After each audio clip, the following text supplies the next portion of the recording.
बात शुरू करते हैं।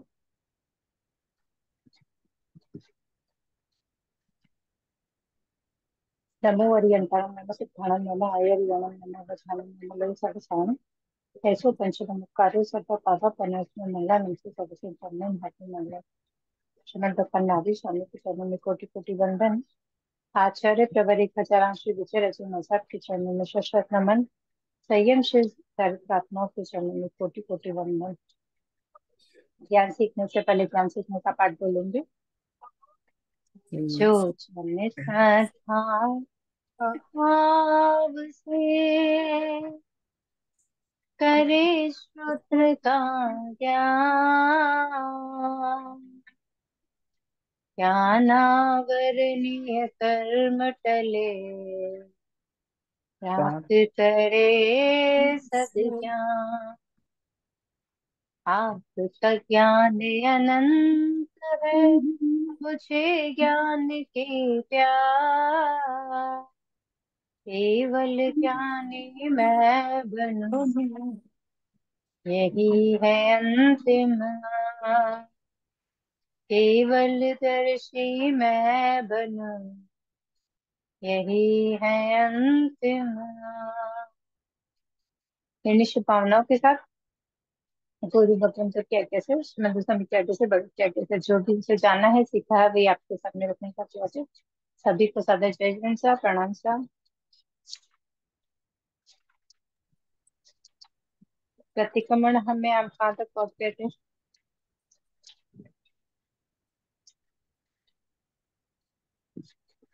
तीसरा पूरा हो गया था। ओके, तो चिंता किसी को डाउट है? पर मैं नहीं तो अपन आगे चलेंगे।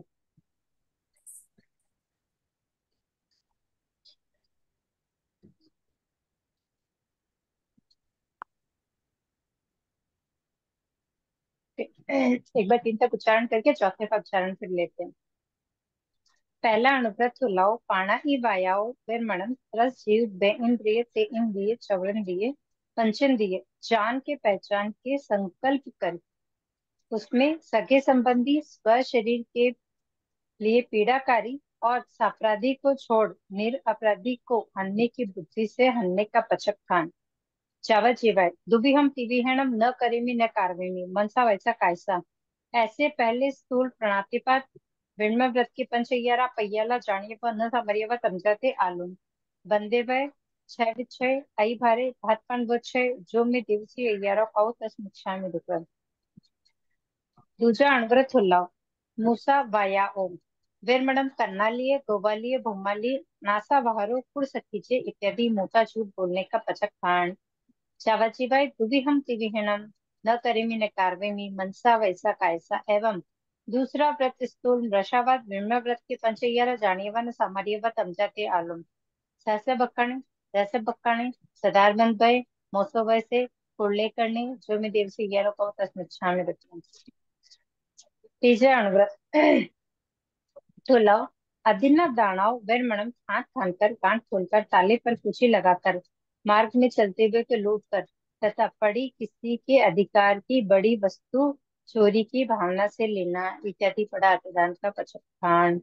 सगे संबंधी व्यापार संबंधी तथा पड़ी निभ्रमी वस्तु के उपरांत अत्यादान का पचखान।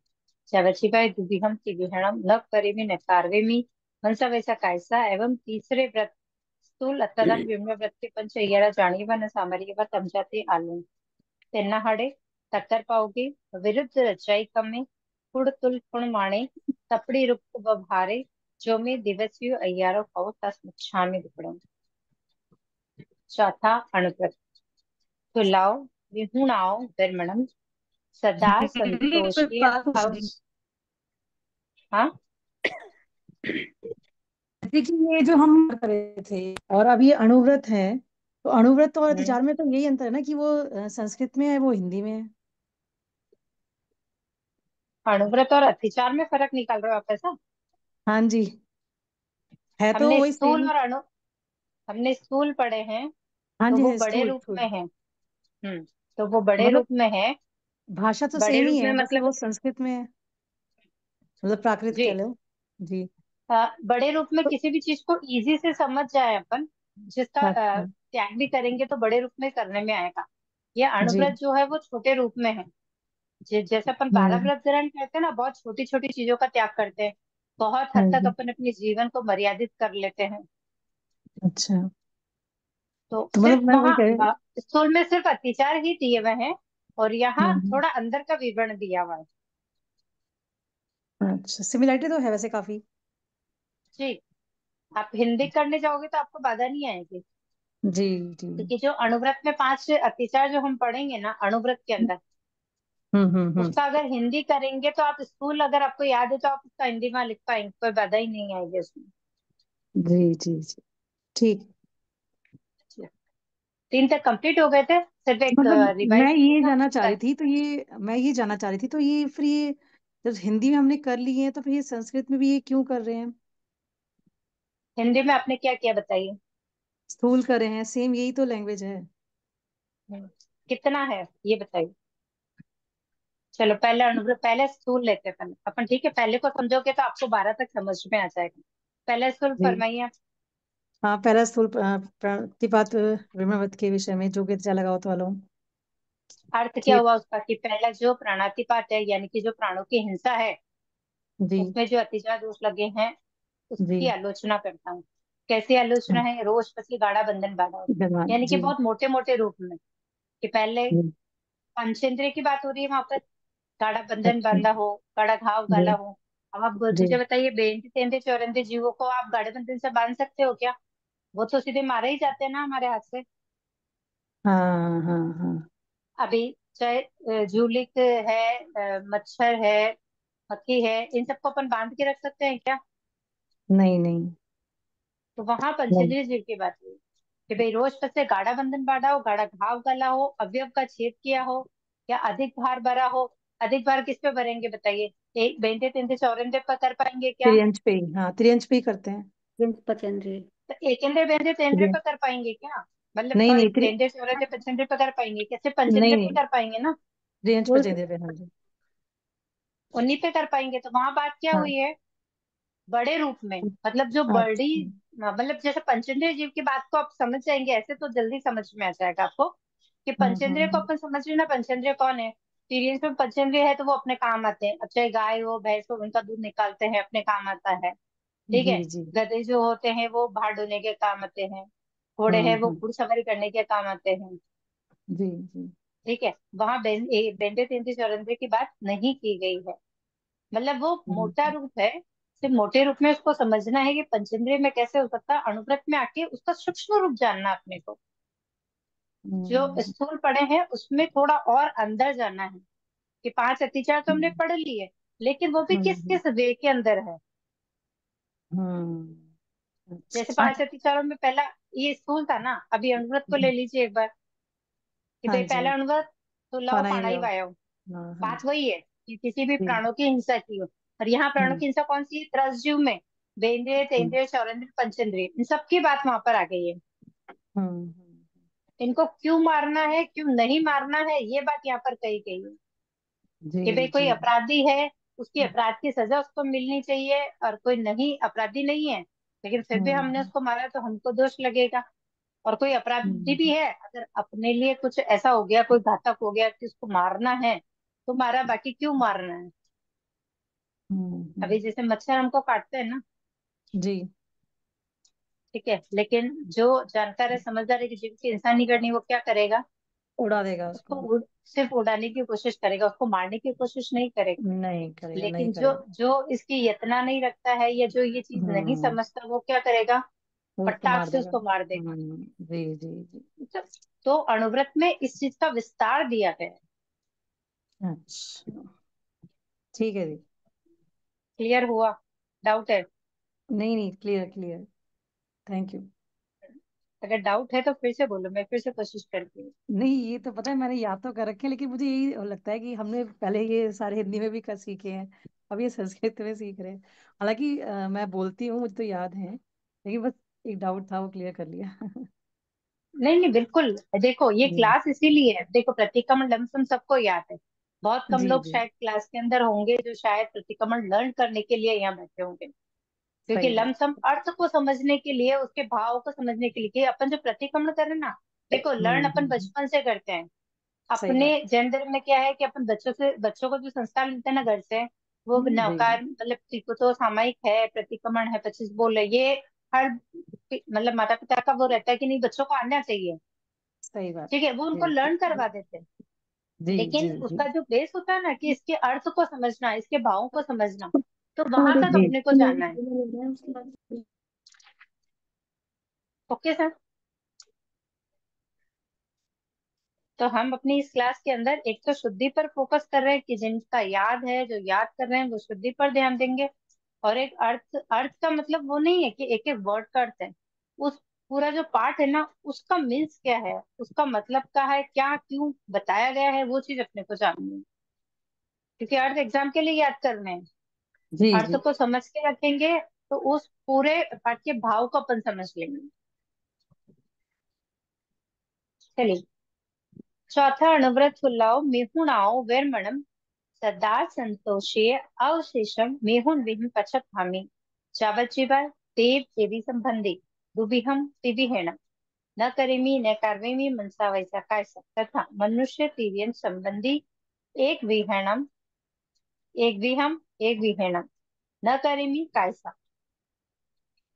एवं चौथा व्रत स्थूल मिथुन विण्म व्रत के पंच 11 जानीव न सामरीव तंजाते आलोम इत्तरीय परिगया गमने अपरिगया गमने अनंत कीड़ा पर विवाह करने काम भोगा दिव्या अभिलाषे जो मैं दिवसे 11 कहो तस्मिच्छा में दुपड़ाऊं। तो पहले ये बताइए, पहला दूसरा तीसरा जो अणुव्रत था, उसमें कितने कर्ण और कितने योग थे? 2 करण 3 योग। द्विगुणम तीनम, ठीक। 2 करण हाँ, 3 योग। पक्का वाला याद रखेंगे। पहला दूसरा हम्म। तीसरा अणुव्रत जो पड़ा है, उसमें दुविहम तिवेणम था। ठीक है। जी चौथा है जो अपन पढ़ रहे हैं, जी उसके अंदर पहले आएगा दुविहम तिवेणम, जी। फिर और एक। उसके बाद में आएगा वहां पर एक विहम एक विहणम, हम्म। यानी कि एक करण और एक योग। एक एक योग योग। से। न करेमी कायसा मेहुणाओ वर्मणम, यानी कि अब्रह्मचर्य का त्याग। गारंटी जो है ना, सदा, गारंटी। सदा यानी अपनी विवाहिता जो स्त्री है,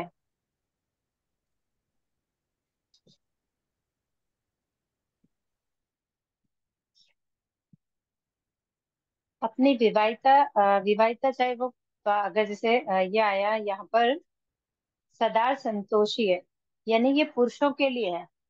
पुरुष वर्ग जो है, श्रावक वर्ग जो है, वो इस शब्द का यूज करते हैं। तो हमारे लिए श्राविकाओं के लिए क्या है यहाँ पर? एक सदा की जगह हम क्या बोलते हैं? स्वपति। स्वपति। स्वपति स्वपति संतोष। संतोष। और कई? सबतार संतोषी। सब होता संतोषी है। जी, मतलब दोनों ही बोले जा सकते हैं, लेकिन दोनों वर्ड अपन यूज करते हैं। कहीं कहीं सत्कार बोलते हैं और कोई कोई स्वपति बोलते हैं। हम्म। तो ये डिफरेंस है, इसको हमेशा याद रखना। अगर प्रतिक्रमण करते हैं तो ये यहाँ पर जो चेंजेस है, इसको ध्यान में रखना।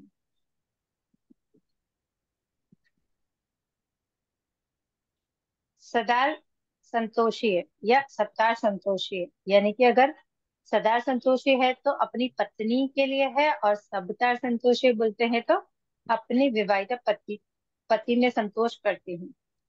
संतोषी यानी संतोष करती हूँ।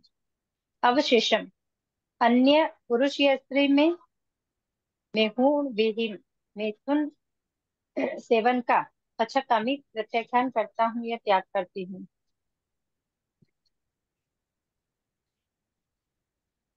यहाँ तक आया समझ में? जी। चौथे अनुव्रत के अंदर कहा गया है कि श्रावक है तो श्राविका के लिए, और श्राविका है तो श्रावकों के लिए, कि हम जो अपने विवाहिता हैं तो अपनी पति में संतोष करते हैं, और अन्य पतियों का त्याग, मतलब मिथुन सेवन का त्याग। एक विहम एक विहणम, एक करण एक योग से। न करेमी न करूं, न कार्वेमी न कराऊं, कैसा से। सॉरी, न करेमी कायसा, न करू कायाचे.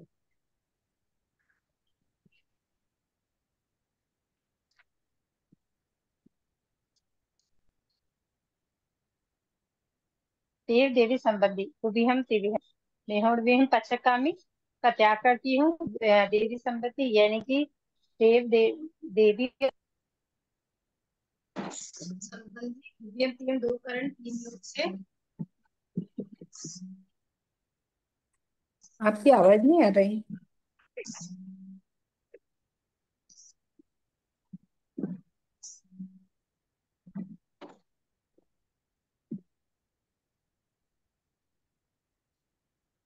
चल सा.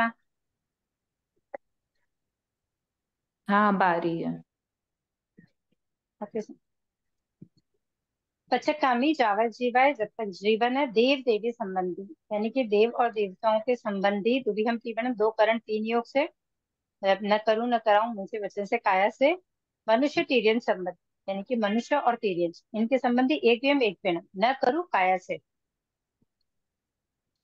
ऐसे चौथे स्थूल मिथुन विम्रवत के पंचय्यारा जानीवन सामरीवत अमजाति आलोम. इसमें 5 अतिचार है जो जानने योग्य है किंतु आचरण करने योग्य नहीं है. इतनी रैया परिगैया गमने. देखिए सर, यहाँ एक सुधार और है तो प्लीज आप फोकस कर लेंगे, इसको देख लेंगे. हमने पढ़ा था इतरीय परिगैया गमने, तो ये श्रावकों के लिए है, श्राविकाओं के लिए है. इतरीय गई है। परिगैय, यह शब्द आएगा या नहीं आएगा.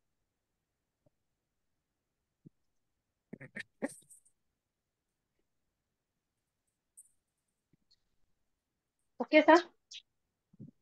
मतलब जो आकी मात्रा है वो श्राविकाएं उच्चारण नहीं करती है. इतरीय परिगैय गमने यानी कि इतनी परिगैया गमने. अल्प आयु अल्प व्यय की जो स्त्रियां हैं उनके साथ गमन नहीं करना.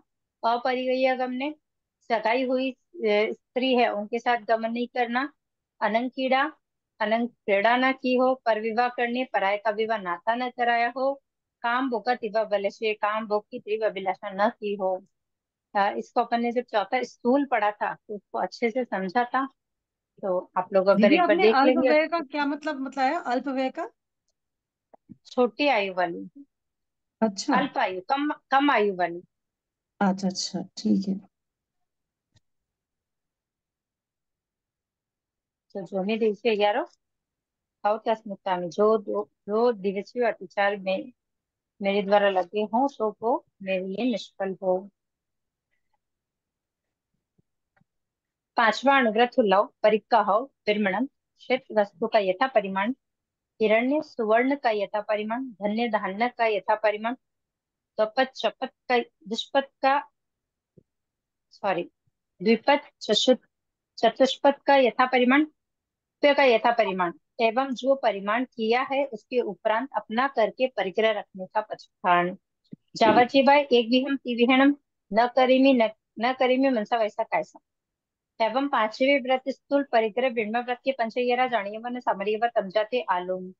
हे तत्व पपमाणिक में, हिरण्य सुवर्ण पपमाणिक में, धन धर्ण पपमाणिक में, दप्य चयप्य पपमाणिक में, कुब्य पपमाणिक में जो मैं दिल से 11 पाओ तस्मित स्वामी दुपड़ानी. परिग्रह का मतलब क्या होता है? संग्रह. लिमिटेशन क्रॉस करना।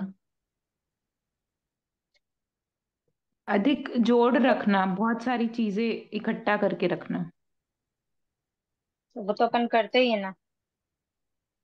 मगर लिमिट में नहीं रहना। जरूरत से ज्यादा करना. अगर हमने मर्यादा नहीं की है, ओके, और लिमिट भी नहीं की, मतलब सॉरी लिमिट नहीं की है अपन ने, और कोई चीज अपन नहीं ला रहे हैं, तो क्या वहां परिग्रह नहीं लग रहा हमको? लग रहा है. ये तो लग रहा है। हम्म. लग अगर रहा है. नहीं किया है तो लग ही रहा है। जी.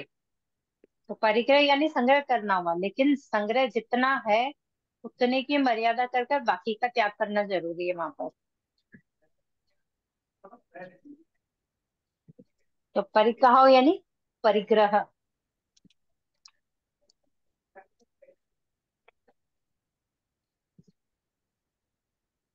विरमण व्रत, जिसका त्याग करना है, इसकी मर्यादा करना। क्षेत्र, वस्तु का यथा परिमाण किया हो। क्षेत्र यानी खुली भूमि, यानी कि प्लॉट, अगर खेत प्लॉट आदि वगैरह जो हमने पढ़े थे वो। और वस्तु यानी ढकी हुई भूमि, यानी कि घर वगैरह। तो इनका यथा परिमाण किया हो, मतलब इन चीजों का कि भाई इतने खेत जमीन मेरे पास है, इतने घर है, उनको रखकर बाकी की मर्यादा, मतलब उनकी मर्यादा रखकर बाकी का त्याग करना। अरे नहीं। फिर है हिरण्य सुवर्ण। ओढ़ नहीं। हिरण्य यानी चांदी, सुवर्ण यानी सोना। यानी कि चांदी और सोने की जो भी वस्तुएं होती है, आभूषण होते हैं, उनकी मर्यादा करना। द्विपद, चतुष्पद। द्विपद यानी दो पैर वाले, मनुष्य पक्षी वगैरह। और चार पैर वाले गाय वगैरह जो भी होते हैं, मतलब दूध वगैरह देते हैं, या बैल आदि जो वाहन के काम आते हैं, वो सब। धन यानी रोकड़ पूंजी वगैरह, जो अपन बैंक में कैश वगैरह जो भी जमा करवाते हैं। धान्य यानी गेहूं, जो अनाज वगैरह जो है वो। पेपर यानी सोना चांदी या भिन्न प्रकार की सामग्री, मतलब बाकी की जितनी भी बचती है ना, मतलब घर मकान दुकान प्लॉट, सोना चांदी धन धान नौकर चाकर, ये सब होगा। इसके अलावा अभी जैसे अपन कहेंगे कि बाकी सब वस्तु हमने कहाँ काउंट की है, तो कुबेर में आती है वो। मतलब जितने भी अपने घर के सामान है, चाहे किचन के हैं, डेकोरेशन के हैं, जो भी सामान है, वो सब कुबेर धातु में आते हैं। ठीक है, इन सब का परिमाण करना, इन सब की मर्यादा करना, उसके उपरांत अपना करके परिग्रह रखने का पचकान। यानी कि इन सब की मर्यादा करना, लेकिन कहीं पर इसके उपरांत में अपना करके, यानी कि उपरांत में अगर कहीं परिग्रह रखने में आ जाए, लेने में आ जाए यूज, तो उसका आगार। लेकिन बाकी सबका पचकान जावा जीवाय, एक भी हम पीबियण। एक करण, तीन योग से, करु नहीं, मन से वचन से काया से। यानी कि परिग्रह स्वयं से करना नहीं है, मन वचन काया, लेकिन कराने का और अनुमोदन करने का खुला रहता है वहां पे। कोई चीज आपको नहीं लानी है, मतलब आपने पचकान किया भाई ये चीज मैं नहीं लाऊंगी, आप नहीं ला रहे हो, लेकिन घर में कुछ ऐसा ओकेजन है, तो अगर आपको बोलना पड़ रहा है कि नहीं ये चीज लानी पड़ेगी या लानी है, तो फिर वो लाई जा सकती है। एवं पांचवा व्रत स्थूल परिग्रह के विषय में, मतलब पांचवा स्थूल जो है, उसके भी पांच अतिचार है, जो जननी के किंतु आचरण करने योग्य नहीं है।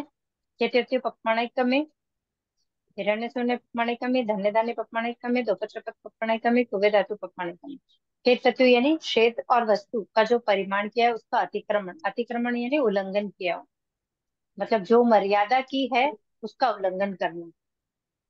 हिरण्य स्वर्ण यानी कि सोना चांदी, उसका जो परिमाण किया है उसका अतिक्रमण किया हो। धन्य धान्य, जितना परिमाण किया, जितनी मर्यादा की है उसका उल्लंघन किया हो। उल्लंघन का मतलब हो गया कि हमने किसी वस्तु का परिमाण कर लिया कि हमको हम इतनी ही चीज रखेंगे, लेकिन उसके उपरांत और चीज वहां पर संग्रह कर लेना। सफेद सफेद दोपहर और चार वाले जो आगे बताए थे, उनका परिमाण किया न करना। कुबे धातु कुबे का परिमाण अतिक्रमण किया हो। जो मैं दिवसे ग्यारह को शामिल कुरन, जो मैंने दिवस संबंधी अतिचार लगे हो, वह मेरे लिए निष्फल हो। तो इस तरह चौथा और पांचवा एक कंप्लीट हुआ है। तो अगर कोई डाउट है तो बोलिए। यहाँ पढ़ा क्यों करा।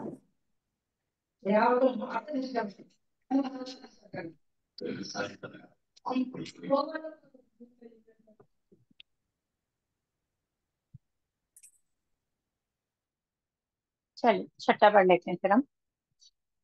छठा दिशी व्रत। 12 व्रत सब लोगों ने भर रखे हैं।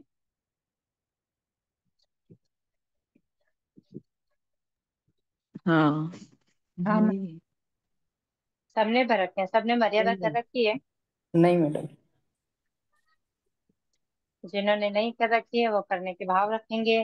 जिन्हों कर रखी है वो मुझे बताएंगे कि 12 व्रत जो आपने भरे हैं उसको आप कितने कितने समय में वापस रिन्यू करते हैं। एक साल में और साल में कितनी बार पढ़ते हैं उस बुक जिसमें भरे हैं। एक या दो बार बस। तो उसमें जो दोष लग जाता है हमको पता कैसे चलेगा फिर।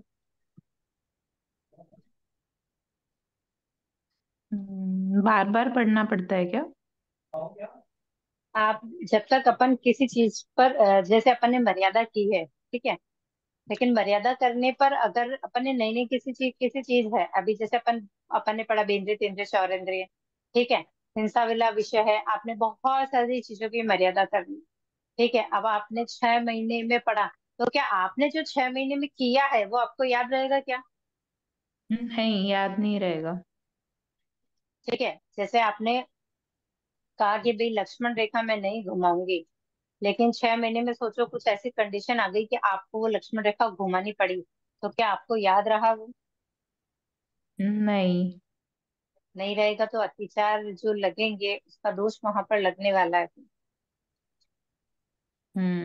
अच्छा। इसके लिए व्रत लीजिए, आप बहुत खुले खुले लीजिए। जो इतने सालों में जो अपना रूटीन है ना, उस रूटीन से थोड़ा और छोड़कर लीजिए, कोई बाधा नहीं, क्योंकि इस संसार में इतना कार्य होता है ना कि अगर अपन जितना यूज कर रहे हैं ना उसमें अगर थोड़ा और एक्स्ट्रा भी रखेंगे ना, तो बस पाप उतना ही लगेगा अपने, इस वर्ल्ड में जो कुछ हो रहा है उसका पाप अपने को नहीं लगेगा फिर। जी। तो उसके लिए जिन्होंने 12 व्रत कर रखे हैं, ले रखे हैं, दोहराएंगे वापस से। जब तक जो चीजें पक्की नहीं हो जाती उनको बार बार दोहराना जरूरी होता है। महीने में दोहराइए, 2 महीने में दोहराइए, लेकिन थोड़ा जल्दी जल्दी दोहराइए। ज्यादा लंबा होने पे क्या है कि वहां भूल पड़ जाती है और अतिचार लगते हैं, फिर दोष दोष लगता है वहां पर।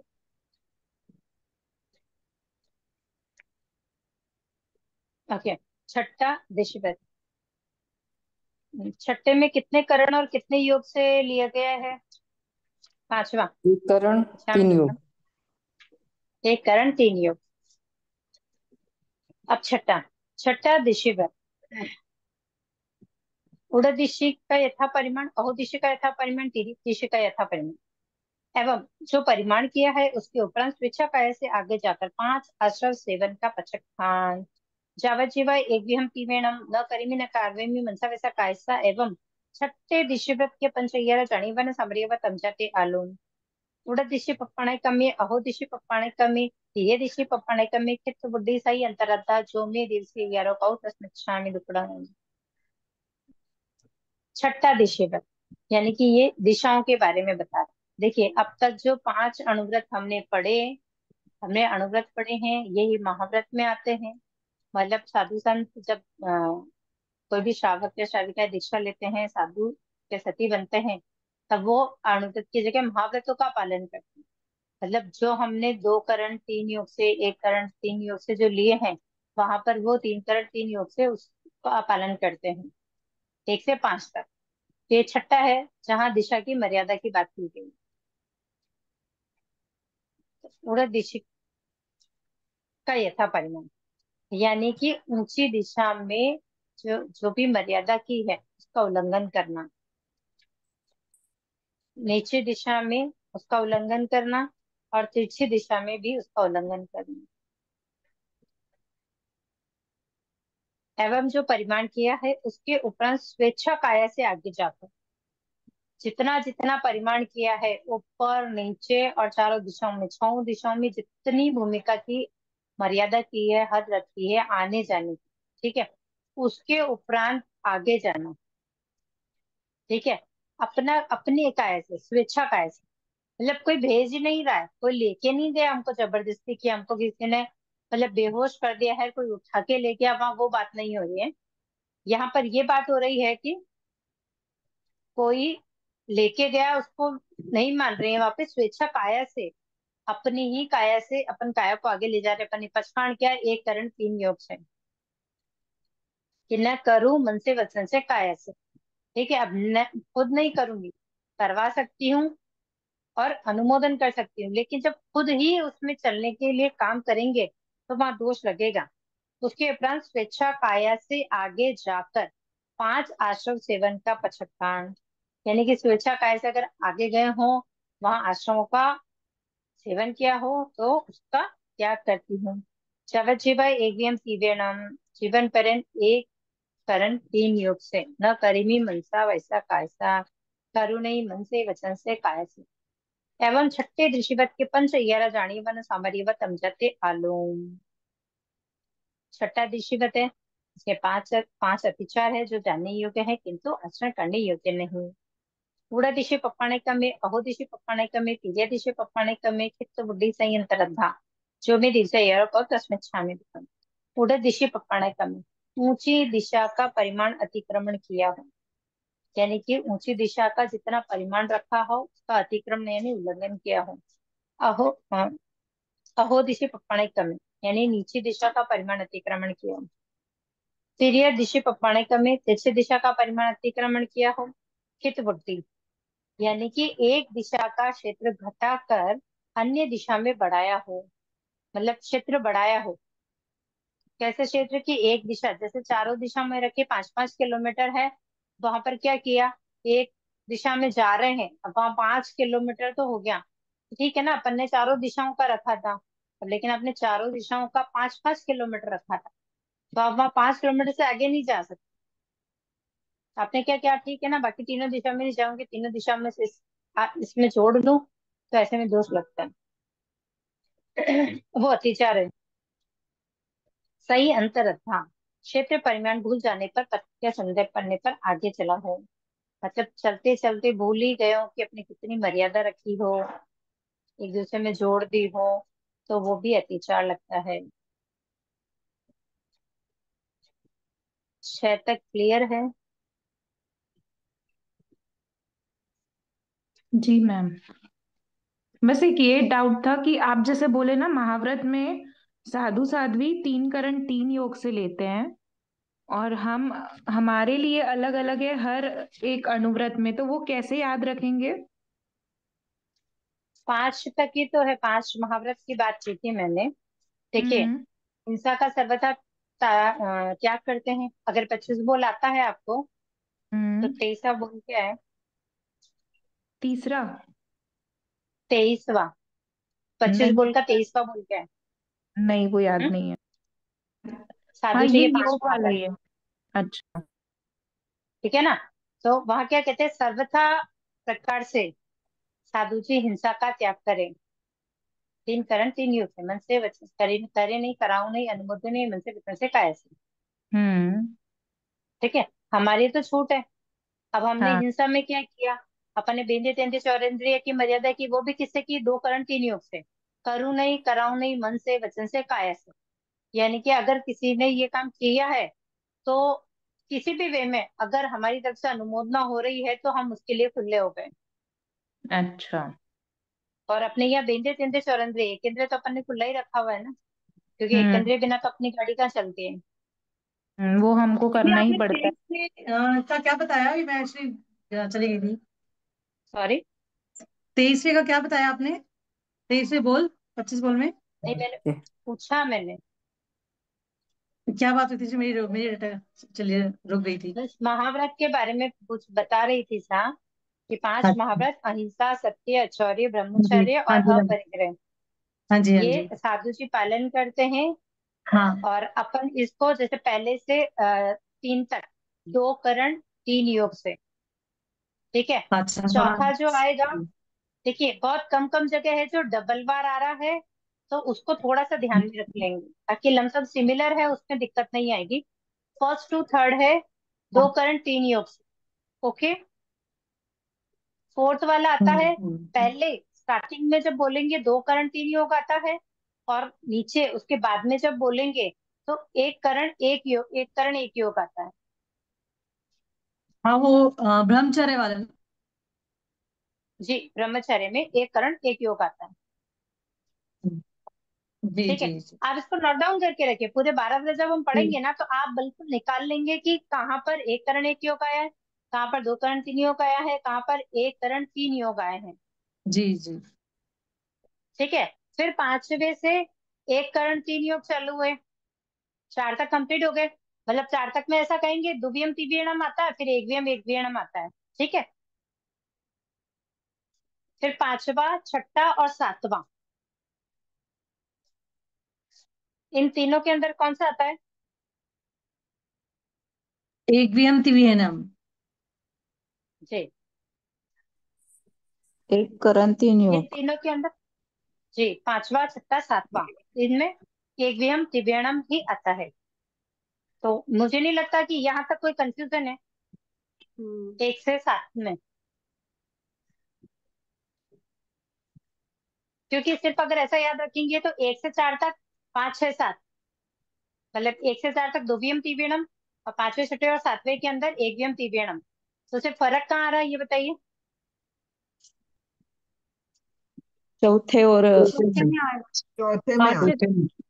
ओनली चौथे में आ रहा है, वहां एक वियम एक विहरम आ रहा है, वो ध्यान रखना वाला है। जी।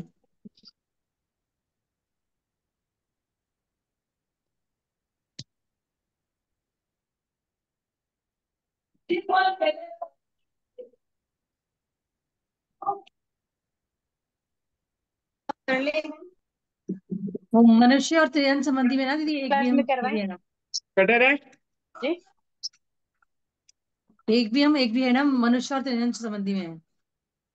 हाँ, कटर है। बस वो वहीं तक आता है, मतलब जी मैंने 7 तक के आपको करण और योग का बताया है, ठीक है कटे ना। जी। कटे है जो। सातवां अनुव्रत अपन कल वाली क्लास में करेंगे,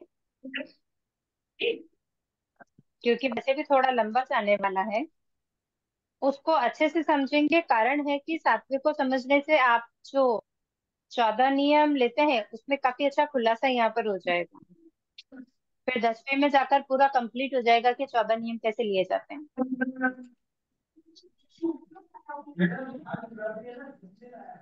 इतिहास निकाल लेंगे।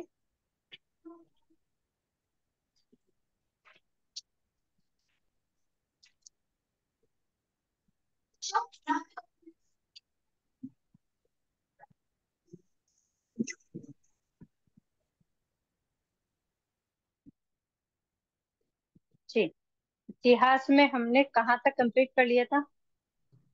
शिल्पकला और व्यवसाय के प्रशिक्षण तक पूरा कर लिया था, और जी, अगला करना सामाजिक परंपरा। जी। तो अब हम पढ़ेंगे सामाजिक परंपराओं का सूत्रपात। आगे तक का सब पीछे जो जितना पढ़ा है उतना समझ में आ गया होगा। प्लीज आप एक बार बुक में से पढ़ लेंगे तो आपको और ज्यादा क्लियर हो जाएगा। अगर उसके बाद में भी कुछ डाउट रहेगा तो क्वेश्चंस फिर अपन क्लास में सॉल्व कर लेंगे। दीदी मेरे को एक डाउट है। हम्म, फरमाइए। वो सुमंगला के युगलिक हुए ना, तो 98 पुत्र जोड़ी जोड़ी में हुए क्या? एक लड़का लड़की होती है ना युगलिक में? हम्म, नहीं, ये 98 जोड़ी में ही हुए थे, पर है ना, में युगलिक दो नहीं हुए लड़के थे। हुए क्या? हाँ, हम्म, जोड़ी में दो लड़के हुए क्या? हाँ, युगलिक नहीं हुए थे, इसीलिए वो हाँ, युगलिक परंपराएं वहां से धीरे धीरे कम हो गई ना। कम हो गई। ओके, ओके सर, जी, थैंक यू। जी। ये जय जिनेन्द्र, हाँ सर। ये जो नाभि कुलकर थे और जो मरुदेवी माता थी ना, ये भी युगलिक थे। जी, ये युगलिक मतलब जन्म उनका साथ हुआ था, लेकिन युगलिक नहीं थे। देखिए, युगलिक की पहचान क्या है? अ, एक तो उनका आयुष्य, ठीक है, और हम्म दूसरी बात है कि दोनों का जन्म साथ में होता है, एक ही युगल होता है, और प्लस उन दोनों का मरण एक ही साथ होता है, उनका काल एक ही साथ होता है। तो ये युगलिक नहीं थे। पैदा साथ हुए थे, लेकिन युगलिक नहीं कहेंगे। जो युगलिक की जो डेफिनेशन है ना, उसमें उनको युगलिक नहीं कहेंगे ऐसे। अच्छा। क्योंकि ऐसे तो बाहुबली और सुंदरी ये भी युगलिक में ही हुए थे, मतलब जोड़े से पैदा हुए। हम्म। और भरत और ब्राह्मी भी जोड़े से पैदा हुए थे, हाँ हाँ। लेकिन वो युगलिक में नहीं आया, मतलब उनका आयुष्य उतना नहीं था। जो युगलिक का आयुष्य होता है ना, उतना आयुष्य उनका नहीं था। अच्छा, ये साथ नहीं मरे हैं इसलिए ये इसमें नहीं आए। जी, जय जिनेन्द्र सर, ये अंतिम युगली कौन होंगे? अंतिम युगलिक कौन होंगे? क्योंकि ऋषभ देव तक तो युगलिक थे। युगलिक थे, पैदा हो रहे वैसे नहीं थे। युगलिक में उनका जो ऋषभ भगवान जब पैदा हुए थे ना, अब आप बताइए मुझे, नाभि नाभि राजा और मरु देवी जो थे, उनका काल के एक साथ हुआ था क्या? नहीं, काल तो साथ नहीं तो हुआ था। युगलिक की डेफिनेशन क्या है ये बता दीजिए। तो अपन एक कंफ्यूजन ये क्लियर हो जाएगा अपना कि अपन युगलिक किसको कह रहे हैं। जो साथ में जन्म लेते हैं और साथ ही काल करते हैं वो युगलिक होते हैं। जी। और उनका एक आयुष्य होता है, देखिए साथ एग्जैक्टली नहीं पता, एग्जैक्टली मेरे दिमाग में नहीं आ रहा है। उनका जो आयुष्य होता है ना, वो थोड़ा लंबा होता है, जैसे 1 करोड़ पूर्व का, या ऐसा कुछ आयुष्य होता है उनका। युगलिक जो होते हैं उनका मतलब उससे ज्यादा होता है, उससे कम नहीं होता है। अगर आयुष्य कलयुग। उससे कम है ना, तो वो युगलिक नहीं है, ऐसा कह सकते हैं। हाँ हाँ, ये कहीं पढ़ा था। मतलब मुझे एग्जैक्टली क्या बोले ना, नंबर्स नहीं ध्यान में है, पर एक एवरेज जैसे बता सकती हूँ कि जैसे अपन पकड़े कि भी 1 करोड़ पूर्व की आयु है ना, तो जहाँ 1 करोड़ पूर्व की आयु है वो युगलिक में है, अगर उससे कम है तो फिर वो युगलिक में नहीं है, भले ही वो साथ में पैदा हुए। तो हम्म। पहले उस टाइम पर जैसे जो युगलिक जैसे मरु देवी और नाभीराज जी युगलिक थे, तो बहन भाई का रिश्ता हो जाया करता था। तो युगलिक जब होते हैं ना, तो एक लेवल तक वो बहन भाई के रिश्ते में ही जीते हैं। जब उनके मोह कर्म का उदय आता है, भोगावली का उदय आता है, तभी वो एक एक ही बार भोग करते हैं, और एक ही बार के बाद में वो नया युगल पैदा करते हैं।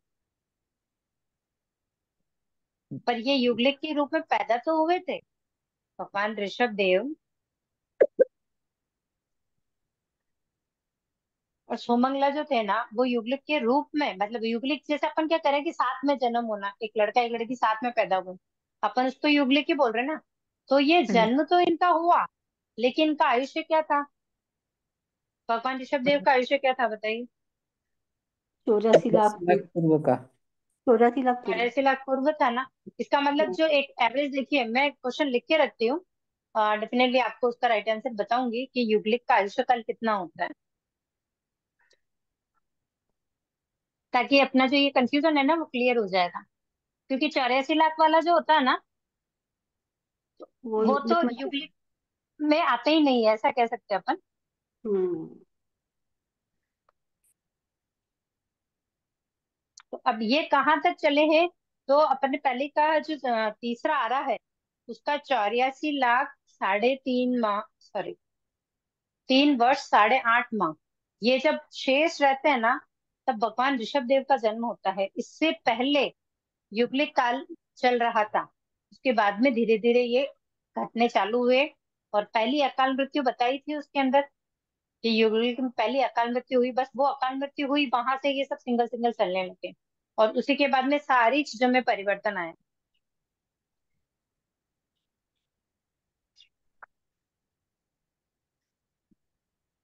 Okay sir. जी। आपके क्वेश्चन का जवाब कि युगलिक कहाँ तक थे, तो उसका एक बार इस युगलिक का जो समय है कितने वर्ष का होता है, या मतलब कितने समय का होता है, वो निकल जाएगा तो फिर आइडिया लग जाएगा अपने को कि जो आरओ के हिसाब से अपन समझ रहे हैं वो कहाँ तक जा सकते हैं।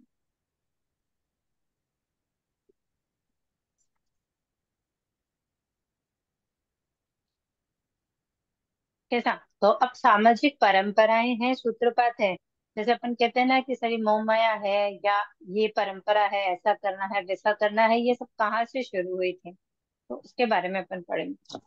पहले जब व्रत हो जाते थे ना, तो उनका दाह संस्कार नहीं होता था, दाह क्रिया नहीं की जाती थी, क्योंकि जो युगलिक होते थे ना, उनको शायद पानी के अंदर जो समुद्र होते थे ना, उनमें डाल दिया जाता था। तो वहां जलाने वाली परंपरा नहीं, क्योंकि अग्नि नहीं थी ना, तो जलाने वाली परंपरा कहाँ से होगी? तो जब अग्नि आई, तो उन्होंने बेहतर कलाएं सिखाई, 18 लिपियां सिखाई, गणित अध्ययन करवाया, आयुर्वेद विद्युत ये सब वेद वगैरह सिखाए, मतलब ज्ञान का ज्ञानार्जन करवाया, और व्यवसाय के बारे में उनको बताया। तो ये चीजें जैसे जैसे हुई, वैसे वैसे क्या हो गई, प्रथाओं में परिवर्तन होने लगी धीरे धीरे। तो यहाँ प्रथाओं में क्या था? सबसे पहले दाह संस्कार नहीं होता था, वो होने लग गया।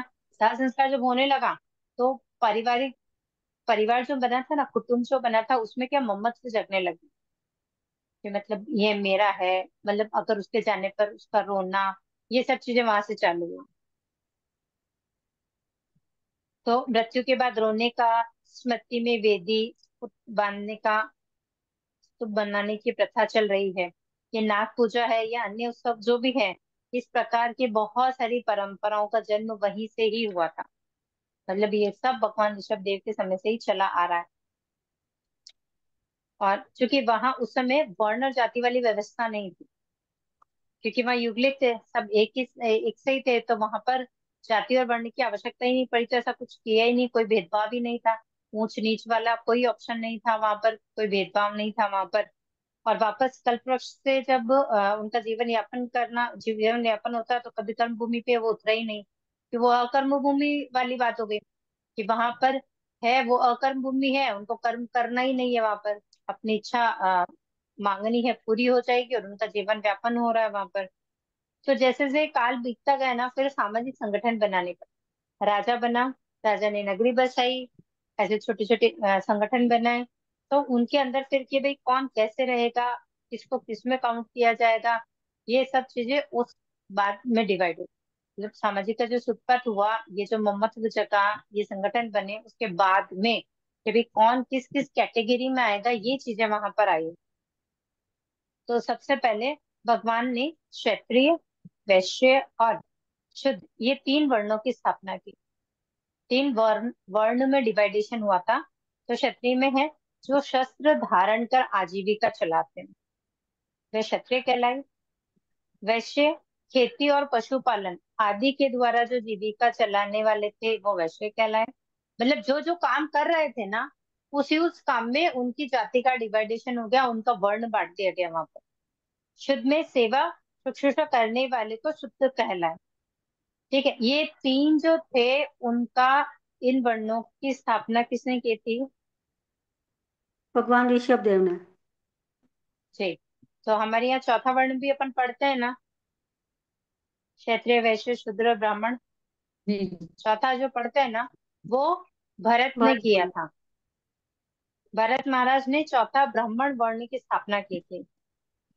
तप और शास्त्र आदि, तप और शास्त्र ज्ञान आदि व्रत संस्कारों से संस्कारित हुए हैं, उनको ब्राह्मण कहते थे। मतलब जो व्रत धारण करते थे, जो तप करते थे, शास्त्रों का ज्ञान रखते थे, उनको ब्राह्मण कहा जाता था। दीदी तो इस तरह ये जी, ये शुश्रूषा मतलब क्या बताया आपने? शूद्र का?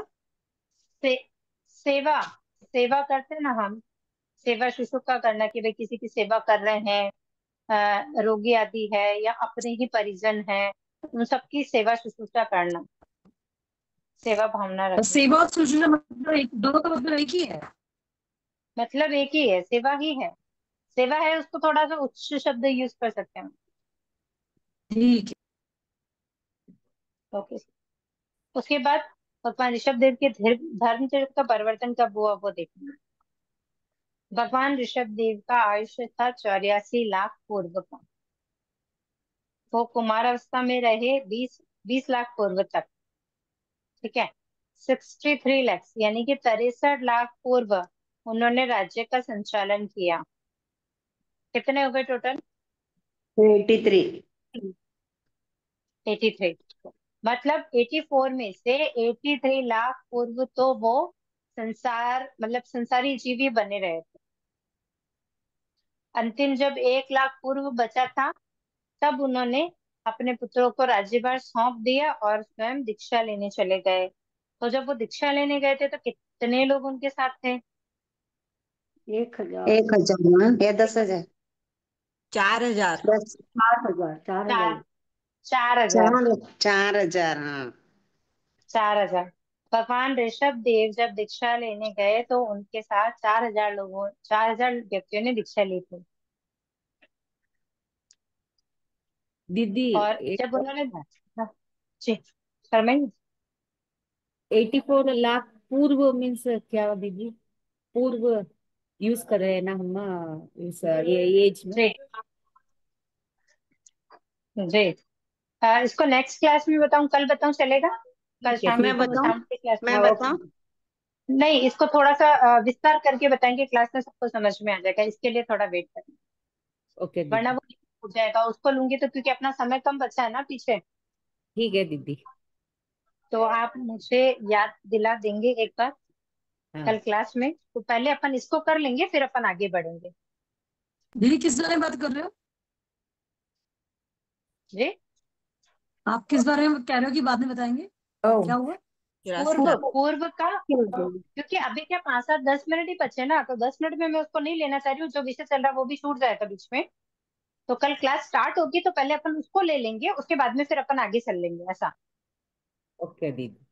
चलेगा ना? से ठीक है पूरा दीदी। लंबा नहीं ले तो भी अपन इसमें इतना बोल सकते हैं ना, 84,000 वर्ष का एक पूर्व होता नहीं, लेकिन नहीं पूर्वांग। समझाना, वैसे समझाना ही नहीं है ना, पूरा उसको समझाएंगे तो ज्यादा अच्छा है, कंफ्यूजन हो जाएगा, फिर वो लंबा चलेगा, क्या मतलब है? नहीं नहीं, ओके एकदम शॉर्ट है ना जी। 84,000 वर्ष का एक मैं पूर्वांग। उसको थोड़ा अच्छे से समझाना चाह रही हूँ साहब। अच्छा अच्छा, ठीक है, बहुत लंबे समय से। आसान, थोड़ा सा अच्छे से समझाओ इसको, ताकि जितने भी क्लास में है उनको वो चीज प्रॉपर हो जाए, क्योंकि वो समय का अंक है ना, तो समय का अंक अच्छे से समझ में आना चाहिए इसके लिए। ओके दीदी। भगवान ऋषभ देव ने दीक्षा ली थी, दीक्षा के बाद उन्होंने अटूट मौन साधना की, धर्म ध्यान किया, और बहुत अच्छी तरह से संयम का पालन किया। कितने वर्ष तक उन्होंने संयम का पालन किया? 1 लाख पूर्व तक। हम्म, उनको केवल ज्ञान कब प्राप्त हुआ? 1,000 वर्ष के बाद, दीक्षा के 1,000 वर्ष के बाद उनको केवल ज्ञान हो गया।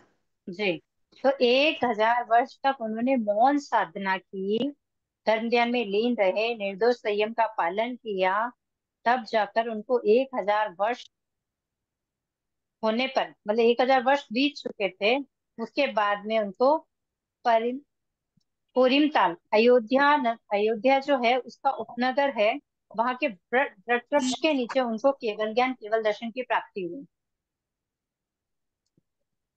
तो केवल ज्ञान प्राप्त करने के बाद भगवान ने धर्म देशना दी, और उनकी जो प्रथम देशना थी, उस प्रथम देशना में भरत के जो पुत्र थे, भरत के ऋषभसेन आदि 500 पुत्र थे, और 700 पौत्र थे, और ब्राह्मी, ये विरत हुए और इन्होंने दीक्षा ग्रहण की। मतलब भरत के 500 पुत्र और 700 पौत्र ने, और साध्वी 700। के अंदर ब्राह्मीण, मिच्छा में देखो 700 पौत्र, और ब्राह्मी ने, मतलब सातवीं में ब्राह्मी ने दीक्षा ली, और भरत और सुंदरी जो थे उन्होंने व्रत अंगीकार किए, मतलब 12 व्रत अंगीकार किए। तो इस तरह क्या हुआ था, तीर्थ की स्थापना हुई। धर्म रूप की तीर्थ की स्थापना कब होती है? जब तीर्थंकर जो प्रवचन करते हैं, मतलब पहली देशना जब होती है, उसमें साधु साध्वी श्रावक और श्राविका सब बनते हैं, मतलब वहाँ साधु साध्वी दीक्षा लेते हैं और श्रावक श्राविका व्रत धारण करते हैं, तब धर्म तीर्थ रूप की स्थापना होती है। केवल ज्ञान के अंतरंग भगवान की देशना निरंतर चलती रही, कई जन आगार और अणगार धर्म को स्वीकार करते रहे, मतलब बहुत सारे ने आगार धर्म किया, बहुत सारों ने अहंकार धर्म को ग्रहण किया। तो इस तरह ये था शॉर्ट एंड स्वीट में भगवान ऋषभ देव के बारे में। अब है भरत की राज्य, भरत की साम्राज्य लिप्सा, यानी कि भरत जो थे वो 6 खंड के स्वामी बनना चाहते थे। तो इसके लिए उनकी जो लालसा थी वो इतनी थी कि उन्होंने उनके भाइयों को, मतलब जब भगवान ऋषभ देव दीक्षा के लिए जा रहे थे, तो उन्होंने अपने पूरे पुत्रों में सब कुछ अच्छे से डिवाइडेशन कर दिया था, सबको अलग अलग राजा बना दिया था, अलग अलग क्षेत्र बांट दिए थे। लेकिन भरत जो था, उसकी लालसा इतनी थी कि मुझे 6 खंड का राजा बनना, 6 खंड का स्वामी बनना, तो उसके लिए उन सबको उनके अधीन आना पड़ता। तो उसने क्या किया, पहले तो कर्म युग के पहले राजा कौन थे बताइए? हाँ, क्या पूछे? कर्म युग के पहले राजा कौन थे? ऋषभ विमल देव। वाहन। ऋषभ देव। विमल वाहन राजा। हाँ, कर्म युग के पहले राजा कौन भगवान थे? ऋषभ देव। भगवान ऋषभ देव। ऋषभ देव भगवान ही थे, कर्म ऋषभ युग देव बोले भगवान। तो।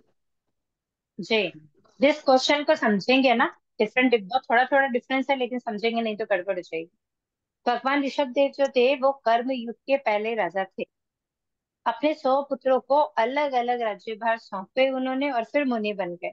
उनका जो सबसे बड़ा पुत्र था वो चक्रवर्ती सम्राट बनना चाहता था, तो उन्होंने 98 जो भाई थे उनके, बाहुबली को छोड़कर 98 जो उनके स्वयं के भाई थे ना, उन सबको वो अपने अधीन करना चाहता था। तो उन्होंने सबके उनके पास दूत भेजे कि भाई मेरी अधीनता स्वीकार कर लीजिए, नहीं तो युद्ध के लिए तैयार हो जाओ। दो ही ऑप्शन होते थे पहले, या तो संधि करके मिच्छामी दुक्कड़, या तो कि भाई जो आप कहेंगे वैसा ही होगा, और नहीं तो युद्ध करके फिर अगर हार गए तो वैसा ही करना है, और जीत गए तो अलग से हो गए वापस। तो वैसा ही था। तो वहां मतलब उनको जब युद्ध के लिए ललकारा तो उनके 98 जो भाई थे, उन्होंने वो भगवान ऋषभ देव के पास पहुंचे, और भगवान ऋषभ देव को उन्होंने सारी बात बताई। तो वो दुविधा दुविधा की भाषा में पूछे कि भगवान हम क्या करें। उनको दुविधा कैसी थी? बड़े भाई से लड़ना नहीं चाहते थे कैसे और अपनी लड़े? पत्नी के साथ होना नहीं चाहते थे। हाँ। जी, अगर बड़े भाई से लड़ेंगे तो स्वतंत्रता जा सकती है, क्योंकि वो चक्रवर्ती सम्राट बनना चाहते हैं, तो उनसे लड़ने की ताकत उनके पास नहीं थी। ठीक है, लेकिन भरत ललचा गया था उससे, वो हमेशा मतलब उसको तो चाहिए ही था, क्योंकि वो सम्राट बनना चाहता था। और अगर नहीं, पहले तो अगर युद्ध करेंगे तो सबसे पहले दोष किस पर आएगा?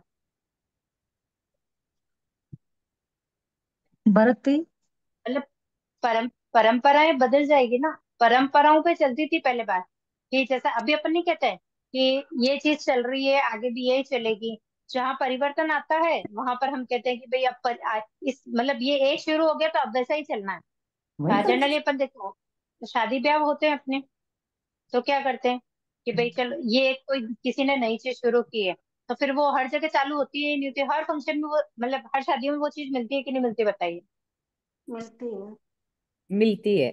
तो जैसे वैसा ही कार्निवल था। है। तो जी, तो वैसे ही था। तो जो छोटे भाई थे उन्होंने कहा अगर हम लड़ेंगे, मतलब अगर उनसे युद्ध करेंगे तो ये गलत परंपरा संदेश चला जाएगा। मतलब जो परंपरा है वो गलत संदेश देगी कि भाई से जीतने के लिए भाई को लड़ना चाहिए। हालांकि अब तो सब ऐसा ही होता है, लेकिन पहले ही इस परंपरा को नहीं रखना चाहते थे। तो ऐसे और बिना लड़े वो राज्य अगर सौंप दे तो फिर ये तो रोग बढ़ जाएगा, कि कोई भी ऐसे धौंस जमाएगा डराएगा तो फिर भाई तू ले ले मैं तो छोड़ देता हूँ। तो दोनों ही चीजें नहीं कर सकते। तब भगवान से पूछा कि हम इस दुविधा से कैसे निकले, आप हमें उबारिए। तो भगवान ने क्या कहा? संयम सही का है जो बात करते हैं। क्षेत्र है वो निर्बाध है। मतलब निर्बाध यानी उसमें कोई बाधा नहीं है, किसी के अधीन नहीं रहना पड़ेगा, और तुम अपनी स्वतंत्रता, नहीं युद्ध करना पड़ेगा, नहीं किसी के अधीन रहना पड़ेगा, और वहां पर कायरता का प्रसंग भी नहीं आता है। ऐसा भगवान ऋषभ देव ने अपने 98 96 पुत्रों को बोला। पुत्रों ने देखा कि पिताजी ने उन्हें राज्य त्याग देने की सलाह ही दी है। पूर्व कल्पना के प्रत्यक्ष में अकल्पनीय चित्र सामने आ गया। आखिर में वे भगवान के बेटे थे। भगवान का जो मार्गदर्शन था उसको उन्होंने उनका सम्मान किया, और राज्य त्याग कर स्व राज्य की ओर चल पड़े, मतलब स्व के कल्याण की ओर चल पड़े, दीक्षा को ग्रहण किया। भरत ने एक एक करके सारे राज्यों को अपने अधीन कर लिया। मतलब 98 तो कंप्लीट थे। गौ सुद्धा लाईन रखी नहीं मूर्खनी. तो बाहुबली, अब सिर्फ बाहुबली बचे थे, क्योंकि बाकी 98 को तो वो दीक्षा ले चुके और तो हो गए। अब बाहुबली बचे थे, लेकिन बाहुबली इतने ताकतवर थे ना कि भरत उनका सामना नहीं कर सकता था। तो भरत को उनको छूने में डर लग रहा था, मतलब उन तक वो बात पहुंचाए, उनसे युद्ध करेगा वो हार जाएगा, ये इसको डर था। लेकिन फिर भी वो क्या करता, उसको तो सम्राट बनना था। सम्राट बनना है तो फिर सारे ही राज्य अपने अधीन होंगे, तभी वो 6 खंडों का राजा बन सकता है, क्योंकि एक क्षेत्र राज्य करना उसका सपना था। अब वो पूरा नहीं हो रहा था तो क्या करता? तब उसने बाहुबली के पास एक दूत भेजा, और उसपे संदेश था कि भाई अब आपको भी इस चीज को स्वीकार करनी होगी। तो उन्होंने उनके जो 98 भाई जिन्होंने दीक्षा ली ना, जिस कारण से ली वो तो बाहुबली जान ही रहे थे। तो उनका जो जैसे ही उनको ये समाचार मिले कि भाई भरत अब मुझसे भी यही चाह रहा है, तो उनका गुस्सा बहुत तेज वाला फूटने लगा। मतलब उनको जो गुस्सा आ रहा था बहुत तेज वाला हो गया। तो भरत एक विशाल सेना लेकर वहां पहुंच गए। लेकिन बाहुबली अपनी एक छोटी सी सेना, बाहुबली के पास सेना छोटी थी और आक्रमण में, लेकिन फिर भी वही आक्रमण में जीत गया। मतलब विशाल सेना थी और इधर छोटी सेना थी। बात ये थी कि भाई सेनाओं को क्यों लड़ाना है, जिसको लड़ना है वो दोनों ही सामने आ जाए। तो भरत और बाहुबली दोनों में युद्ध हुआ। तो भाइयों भाइयों के बीच युद्ध छिड़ गया। स्वाभिमान और स्वदेश की रक्षा की भावना भरी हुई थी। बाहुबली ने अपनी छोटी सी सेना से सम्राट विशाल सेना को भगाने में विवश कर दी। सेना के साथ लड़ रहा था, लेकिन जब राजा हारेगा तो सेना को भी जाना ही पड़ेगा। सम्राट की सेना फिर से पूरी तैयारी के साथ छोटी सी सेना से लड़ने आए, फिर से उनको भगा दिया। मतलब ऐसा करके चलता रहा। फिर दोनों भाइयों में युद्ध हुआ। तो युद्ध के अंदर दृष्टि युद्ध हुआ, मुष्टि युद्ध हुआ, इस तरह के 5 प्रकार के युद्ध थे जो दोनों भाइयों में हुए। लेकिन हर बार भरत ही हारे। तो जब अंतिम युद्ध उनका चल रहा था, तब उन्होंने भरत चक्रवर्ती ने चक्र निकाला, चक्र बाहुबली पे डाला। तो बाहुबली ने अपनी सब मुट्ठी उठाई। ठीक है, वो एक बार उड़ जाती है तो किसी न किसी पर जाती है, अगर नहीं जाएगी तो वो खाली नहीं जाती। जैसा कि पहले हम देखते थे ना कि देवताओं के शत्रु बोले एक बार ब्रह्मास्त्र निकल गया तो वो फिर कुछ ना कुछ करके ही आएगा, खाली नहीं आएगा वापस। तो वैसा हुआ, जब बाहुबली का हाथ उठा तो आकाश में पानी हुई। और उनको ये, क्योंकि भरत की तरफ से सबने क्षमा याचना की और सबने उनकी मतलब उनकी जान को बख्शने के और ये कहा कि आप तो महान पिता के महान पुत्र हो। यानी भगवान ऋषभ देव जो है वो महान है, तो आप तो उनके पुत्र हो, तो आप अपने छोटे भाई की हत्या नहीं कर सकते, ये अनुचित होगा। इस तरह कहकर उनसे क्षमा मांग ली और हमारे सम्राट को भी क्षमा कर दीजिए, ऐसा भी उनको बोल दिया। तो ऐसे लाखों पंडितों की जो आवाज थी, विनम्र लहर थी, उन सबके जो स्वर थे, उन सबको रखते हुए बाहुबली ने अपने आप को संभाला। और जो मुट्ठी उनकी मतलब जो उन्होंने मुट्ठी उठाई थी, उन्होंने सीधे अपने सर पे रखी और अपने केश लोच लिए, मतलब अपना लोचन कर डाला और अपने पिता के पथ पर चल पड़े। तो बाहुबली पिता के पथ पर तो चल पड़े, ठीक है, पर वहां दुविधा क्या थी? मतलब भाई हार गया, छोटा है, लेकिन भाई को क्या करना है उसको? वो अब उसको मार नहीं सकता, इतने लोगों की रिक्वेस्ट आ रही थी, तो भाई को छोड़ दिया। अब उन्होंने लोच कर लिया, इसका मतलब उनको सही मार्ग पे चलना है। अब वो सही मार्ग अपने पिता के पथ पर चलने को तैयार है, लेकिन अपने पिता के पास जाने को तैयार नहीं थे। ऐसा क्यों? जी छोटा कौन था जी? भरत जी छोटे थे बा, या बाहुबली? बा, बाहुबली छोटे थे। नहीं जी, भरत जी बड़े, हाँ बाहुबली जी छोटे थे ना। तो वो अपने बाहुबली बड़े छोटे थे भाई सा। पर हाथ हाँ, नहीं उठाया, हाँ, बड़े भाई उन्होंने पर हाथ जैसे नहीं हाथ, उठाया। जी उन्होंने जैसे ही मतलब उन्होंने चक्र छोड़ा ना, भरत ने चक्र छोड़ा, तो उसका तोड़ चाहिए था। तो उसके लिए उन्होंने अपनी मुट्ठी उठाई, लेकिन सबने यही कहा कि भाई आप बड़े भाई की हत्या, मिसा में टुकड़ा मैंने छोटा बोला था कि आप बड़े भाई की हत्या नहीं कर सकते हाँ हो, और आप तो मतलब महान पिता के महान पुत्र हो, तो आप ऐसा नहीं कर सकते हो। इसके लिए मतलब उनको इस तरह की रिक्वेस्ट की, क्षमा याचना की, कि उन्होंने उस मुट्ठी को अपने ही बालों को नोच डाला वहां पर। लेकिन मैं ये पूछ रही थी, जब उन्होंने अपने पिता के पथ पे चलने का निश्चय किया तो वो अपने पिता के पास क्यों नहीं गए? क्योंकि छोटे भाइयों को वंदन करना पड़ता है इसलिए। थोड़ा अहंकार अभी भी बचा हुआ है। अहंकार, हाँ अहंकार जी, था उनका। उनके पास जब जैसे ही उन्होंने मतलब उनके पिता के पद पे चलना सोच लिया, तब उनके पैर आगे नहीं बढ़े कि भाई पिता के पास जाऊं। अगर जाऊंगा तो क्या करना पड़ेगा, जो 98 भाई है मेरे, छोटे हैं मुझसे, उन सबको मुझे वंदन करना पड़ेगा। और मैं तो बड़ा हूँ, तो मैं वंदन क्यों करूं? उन्होंने ऐसा सोचा, मतलब सिर्फ एज वाइज सोचा उन्होंने, बड़ा और छोटा। उन्होंने संयम मार्ग को नहीं सोचा कि संयम मार्ग कितना बड़ा है, वो मुझे पहले संयमी है, ऐसा उन्होंने नहीं सोचा। तो वो जो अहम उनके अंदर था, वही उनको पीछे धकेल रहा था बार बार। और बहुत लंबे समय तक, मतलब 1,000 वर्ष तक, 1,000 वर्ष तक या 100 वर्ष। एक वर्ष तक। सॉरी, आपकी आवाज नहीं है, क्या बोला? एक वर्ष तक। जी। तो 1 वर्ष तक वो एकदम ध्यान मुद्रा में रहे थे, मतलब इतनी अटल ध्यान मुद्रा कि किसी को भी केवल ज्ञान केवल दर्शन प्राप्त हो सकता है। लेकिन उनमें जो एक छोटी सी चीज रह गई थी ना, अहम, बहुत थोड़ा सा, वो उनको उसकी तरफ बढ़ने ही नहीं दे रहे थे। तब भगवान ने किनको भेजा उनके पास में? ब्राह्मणी जी सुंदरी जी को। जी, ब्राह्मी और सुंदरी को उनके पास भेजा और उन्होंने उनको प्रेरणा की। तब जैसे ही उनकी आवाज सुनी, उन्होंने आंखें खोली। तब उन्होंने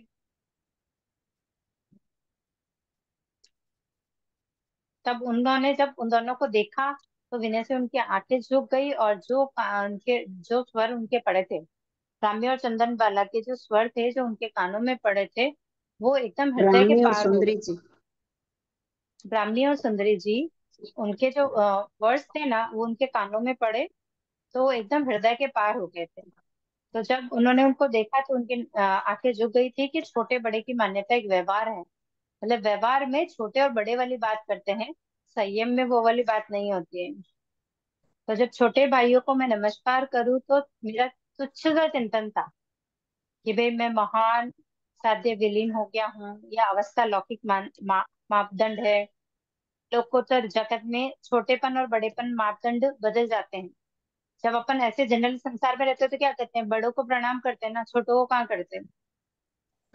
लेकिन जो चारित्र को धारण करते हैं, तो वहां छोटा हो या बड़ा हो, अगर किसी ने दीक्षा आज ली है और भले ही पहले जिन्होंने ली वो उनसे छोटे हैं, लेकिन एज में छोटे हैं ना, संयम में तो वो बड़े हैं उनसे, तो उनके उनका चारित्र विशाल है, ये उनको समझ में आया। और बस उनको ये समझ में आया था कि मेरा अहम है जो मुझे मतलब छोटा बना रहा था। तो वो जैसे ही भगवान के पास जाने के लिए उन्होंने कदम आगे बढ़ाया, मतलब अपने अहम को छोड़ दिया कि भाई मेरे जो भाई हैं वो चारित्र में विशाल है, ऐसा सोच के जब उन्होंने अपना कदम आगे बढ़ाया तो सारे बंधन टूट गए, समता का प्रवाह चला, वो केवली बन गए, केवल ज्ञान केवल दर्शन की प्राप्ति हुई, साक्षात्कार में वे खुद स्वयं सत्य बन गए।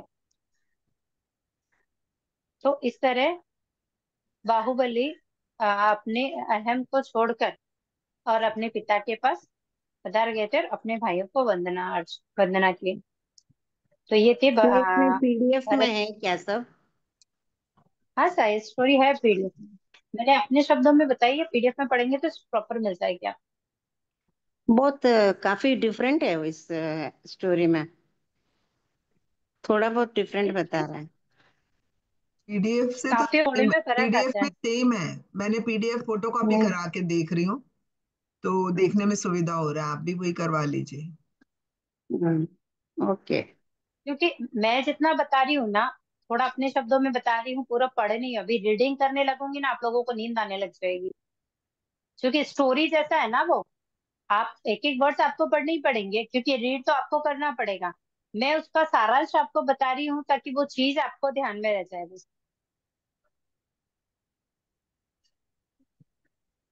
भरत का अनासक्त योग। भरत अब असहाय जैसा हो गया था, भाई जैसा शब्द उनके लिए अर्थहीन हो गया था। वे सम्राट तो बने रहे, किंतु हृदय से साम्राज्यवादी नहीं रहा। पदार्थ मिलते रहे पर आसक्ति आसक्ति नहीं रही। वे उदासीन भाव से राज्य का संचालन करने लगे। उनके 99 भाई थे, 99 के 99 भाइयों ने दीक्षा ले ली, उनके पास कुछ भी नहीं रहा। तो फिर वो क्या करते? तो वो अनासक्त हो गए, अनासक्त भाव से ही राज्य का संचालन कर रहे थे। अ, आप प्लीज है ना, जब क्लास होती है ना तो मुझे टाइम प्लीज बता दिया करें, तो मैं टाइम देखती हूँ, तब तक टाइम बहुत आगे निकल जाता है। 3:45, 3:45। जी। हम स्टोरी में तो इतने लीन हो रिक्वेस्ट है, जाते हैं कि हम भी टाइम नहीं देखते। नहीं नहीं वो कोई दिक्कत नहीं है, देखिए साहब मुझे कोई प्रॉब्लम नहीं है, लेकिन क्या है कि सबका काम अगर कुछ अटक जाए तो फिर अच्छा नहीं रहे वो। तो क्या है कि जब आप लोग इतने इंटरेस्ट से पढ़ते हो ना, और मैं मेरी दुर्मी बताती हूँ, तो फिर मुझे ध्यान में नहीं रहता टाइम देखने का, कि हाँ टाइम भी देखना है मुझे। नहीं, अब से समय पे बोल ऐसा। देंगे एक बार, फिर आप जो 1.5 घंटे थोड़ा की रहेगा। क्लास ले लो दीदी, एक जी 1.5 घंटे की ले लिया करो, 1.5 घंटे की क्लास ले लिया करो। नहीं, मुझे कोई बाधा नहीं है, ठीक लेकिन है जो सर। बाकी लोग बैठे हैं। नहीं नहीं, बाकी मैं क्या सबके कह रही लिए हूँ, थोड़ा दिक्कत हो जाएगा, 1 घंटा ठीक है। नहीं 3 बजे तक नहीं ले सकते, क्योंकि जस्ट इसके पीछे वापस क्लासेस चलती है ना, क्लासेस कंटिन्यूस होती है, हाँ। क्लासेस है। तो मुझे 2:45 तो मुझे क्लास छोड़नी ही पड़ती है, कि भाई 2:45 ये छोड़ूंगी, तब ओके। जाके वो वहां से वापस इसको ऑफ करके उसको ऑन करेंगे, ऐसा। जी जी। इसके लिए अभी आपने जैसे 2:30 बजे भी मुझे बोला ना कि भाई अपना समय हो गया, तो 5 7 10 मिनट जो चल रहा है उस टॉपिक को खत्म करने में वैसे भी हो ही जाता है समय उतना। तो इसके लिए आप बता देंगे, कल की क्लास शाम को 7:30 से 8:30 है। और कल मैं आप दोनों क्वेश्चन के आंसर देने के भाव रखती हूँ, पूछ लेती हूँ, उसके बाद मैं आपको बताती हूँ। दीदी चिलवाने एक के बार ना मेरे को हमें कुछ भी 12 व्रत कहने में कैसे हो लेने तो हैं, अगर मत हम खाना। आज लेट लेट ज्वाइन हुई थी ना, क्वेश्चन क्या है? नहीं नहीं, क्वेश्चन एक्चुअल में एक तो ये था, युगलिक का आयुष्य, मतलब साथ में जन्मते हैं साथ में मरते हैं।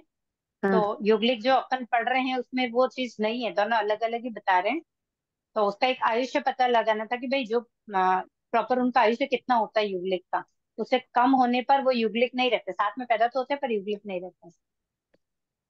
और दीदी 12 व्रत हाँ लेना सॉरी। लेते हैं, जो जो हम 12 व्रत लेते हैं, या 14 नियम, उनके बारे में विस्तार में बताइए कि हमें कैसे रोज रोज लेने हैं।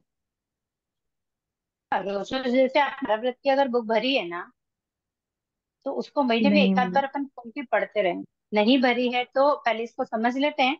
अपन 12 व्रत कर रहे हैं, आपको जो भी डाउट है इसको क्लियर करेंगे। ठीक है। कुछ भी डाउट रहे तो आप पूछिए, मैं बहुत आराम से चलूंगी, इसलिए मैंने डबल क्लास स्टार्ट की है। कि 12 व्रत है, ठीक है। 14 नियम है, ये 12 अणुव्रत जो अपन पढ़ेंगे ना, 12 अणुव्रत के हम्म। अंदर ये पूरे का पूरा अच्छे खासे डिटेल में आता है। हाँ आप हम जितने पढ़ते तो हैं क्वेश्चंस लेकिन लेते पूछेंगे नहीं ना है। उतना ही, जी जितना जी। क्वेश्चंस आप पूछोगे ना, मैं कोशिश करूंगी आंसर देने का, नहीं आएगा तो मैं पूछ के बताऊंगी, लेकिन आपको उसका आंसर मिलेगा प्रॉपर, ये कह सकती हूँ बस। जी जी जी जय ठीक है जी। जैन दीदी। हाँ, मरुदेवी माता की कितनी आयु थी? 1 करोड़ पूर्व की। अगर नहीं, उनकी 1 करोड़ पूर्व की थी, तो फिर वो जो आपने कहा ना, जो एक टाइम पीरियड है कि उससे पहले वाले युगलिया होंगे, बाद वाले नाभि नहीं होंगे। राजा। लेकिन ये साथ में नहीं हाँ डेथ हुई थी इनकी? हाँ। दोनों अलग अलग नहीं, जैसे ना जन्मे तो साथ में थे। तो अगर हम्म। माता पिता ही अगर ना युगलिया नहीं है, तो ऋषभ देव जी की तो बात ही नहीं होती कि वो युगलिया हुए, और वैसे भी उनकी आयु कम थी, 84 लाख पूर्व की थी। जी और जी। ये तो इनकी वो है ना। वहीं से नहीं, लास्ट लास्ट टाइम क्या था, तो भगवान हो सकता है कि नाभि राजा से पहले जो हाँ, उसके युगलिक पहले हुए वाला जो हों। जोड़ा होगा वो वाला युगलिया होगा ना। नाभि हाँ राजा क्योंकि से, युगलिक पैदा, हेलो, नाभि राजा से युगलिक। कुलकर चालू हो गया था। नाभि राजा हाँ युगली के पैदा हुए थे, मगर उनसे उनसे ही, उनके पहले से, उनके 5 पीढ़ी पहले से विमल विमल वाहन राजा से कुलकर चालू हो 7 गया पीढ़ी था। अपन पढ़ रहे हैं, 7 अपन पढ़ रहे हैं, अपने जो सिलेबस में 7 है, लेकिन खुलकर और भी बताए गए हैं अपने नहीं, ही मैंने तो सिलेबस में जो हाँ। 15 अपन नाम पढ़ पढ़े रहे हैं। हुए हैं। 15 जी कुलकर के नाम इसीलिए भी मैं है। बोल रही हूँ, 15 खुलकर के आगे वाले हैं, पीछे के जो 7 है ना, वो अपने पास है। स्टार्टिंग वाले यहाँ पर नहीं है, पीछे वाले 7 नाम यहाँ पर है। इसीलिए मैंने बोला है कि अपन सिर्फ अपने इतिहास जो बुक है इसमें जो है उसको अपन पढ़ रहे हैं। इसमें विषय बहुत लंबा है और बहुत कुछ है पढ़ने के लिए। अपन बहुत छोटा सा एक भाग पढ़, एक भाग नहीं, मतलब अपन कहेंगे ना 100 में से 1% अपन इस बुक में से जान रहे हैं बस। नहीं, तो कुलकर भी युगलिक हो सकते हैं ना, ऐसा थोड़ी कि कुलकर चल गए तो युगलिक नहीं होंगे। युगलिक पैदा होते हैं लेकिन युगलिक ही कहलाते हैं, वैसा प्रोसीजर नहीं है वहाँ, ऐसा ही कहना चाह रही हूँ। नहीं, कुलकर और युगलिक में कुलकर कौन होते हैं? कुल की स्थापना जहाँ हो जाती है वो कुलकर कहलाते हैं, और पर कुल वो की युगलिक स्थापना तो हो जब सकते थे होती ना। है, जब कुलकर की स्थापना जब होती है, जब युगलिक परंपराओं का अंत होने लगता है। अच्छा। युगलिक परंपरा का मतलब ये हुआ, युगलिक ही पैदा होंगे, एक बार भोग करेंगे, एक वापस एक युगलिक को पैदा करेंगे, उसका पालन पोषण करेंगे, फिर वो युगलिक एक साथ ही काल धर्म को प्राप्त करेंगे। हम्म। ऐसा, अगर ऐसा ऐसे प्रोसीजर अगर टूटते हैं ना, तो वो युगलिक प्रथा टूट जाती है वहां पर। हाँ, और जन्म होने के तो बाद में वो वो 6 एक महीने ही आयुष्य है। जिएंगे। नहीं, हाँ वो नया एक नए होने आयुष्य के है बाद 6 महीने ही जिएंगे ये ना। बात तो अब जी। टूटी गई थी वो ना। एक आयुष्य है कि इतने आयुष्य, मतलब इतना आयुष्य जो होता है ना, वो युगलिक कहलाता है ऐसा। मतलब आज के तो टाइम पे भी ऋषभ अपन ने देव जी देखा की है ना बात, कि कई। जी। हेलो, ऋषभ देव जी की हाँ बात तो सर। योगी परंपरा टूटी गई थी ना। उससे पहले ही टूट गई। पहले हाँ, वो ही तो टूट गई ऋषभ थी, देव जी अपन की। उससे जो पहले पढ़ ही रहे टूट हैं हाँ। गई। वो भी समझ ही रहे हैं ना अपन। देखिए पहले हम्म। भी टूटी, पहले वाली स्टोरी अपन नहीं पढ़ रहे, ठीक है। नाभि हम्म। राजा, मरुदेवी माता है, ये दोनों अलग अलग कालदंड को प्राप्त हुए थे। हम्म। ठीक है। तो हाँ, यदि वापस योगिक रहते मान तो से ये जब यही कालदंड को अलग अलग प्राप्त हुए तो नीचे वाले तो अलग अलग ही होंगे ना। एक होंगे साथ ही कुछ ना। था ही नहीं वहां पर। हाँ। हम्म। मतलब अपन ज्यादा पीछे नहीं जाएंगे, देखिए बहुत ज्यादा इतिहास बहुत लंबा चौड़ा है, ठीक है। अपने सिलेबस के हिसाब से जाएंगे तो अपन सिर्फ इतना ही कह सकते हैं, भाई भगवान ऋषभ देव के पिताजी भी युगलिक, अब अगर दोनों दोनों साथ में हुए लेकिन मरे साथ में नहीं थे ना, इसका मतलब वहां भी हाँ। अपन युगलिक नहीं कह रहे हैं। हाँ, तो वहां नीचे भी आने यू। वाली पीढ़ी है, तो जब एक युगलिक टूटा तो पीछे वाले युगलिक टूटेंगे। हो सकता है जो हम्म। खुलकर आगे वाले हैं, जैसे अपन ने सात युग खुलकर विमल वाहन जी पहला युग खुलकर अपन ने पढ़ा, वहीं से ही ये प्रथा चालू हो गई हो। लेकिन चूंकि हम भगवान ऋषभ देव के समय को आगे बढ़ा रहे हैं, उसको ही पढ़ रहे हैं, इसके लिए अपन यहाँ से इस बात को कर रहे हैं। पर युगलिक हम्म। कहाँ तक हो सकते हैं, मतलब तो एक आयु जब अपने को पता हो ना कि युगलिक की इतनी आयु होती है, तो अपन फिर हम्म। समझ जाएंगे कि इतनी आयु इस आर्य में इतनी आयु है, मतलब यहाँ युगलिक है, इसके बाद में युगलिक यहाँ से क्रॉस हो गया ऐसा। हम्म। जब ओके कल्प सर। वृक्ष फल देने कम हो जाता है ना, तभी वो कुलकर की स्थापना होती है वहां पे। तभी वो कोई युगलिक कम होने लग जाता है वहां पे, क्योंकि जब जी वो कल्प धीरे वृक्ष धीरे फल ही। धीरे बड़ा हो धीरे जाता है। हाँ। आप ना जो पीडीएफ है ना अपना, प्लीज आप सबसे रिक्वेस्ट है, आप इस इतिहास पीडीएफ बहुत छोटा सा ही है अपना, लेकिन इसको अच्छे से पढ़िए क्योंकि इसमें बहुत सारी चीजें हैं। समझ आ जाएगा। हाँ। सब कुछ चीजें वही है, क्लियर, बहुत देखो बहुत छोटा है। एक तो क्या है कि बहुत लंबा देके उसका सारांश निकालना है, अपने पास सिर्फ सारांश ही है। अपन उतना हम्म। पढ़ेंगे ना तो अपने को एकदम क्लियर हो जाएगा।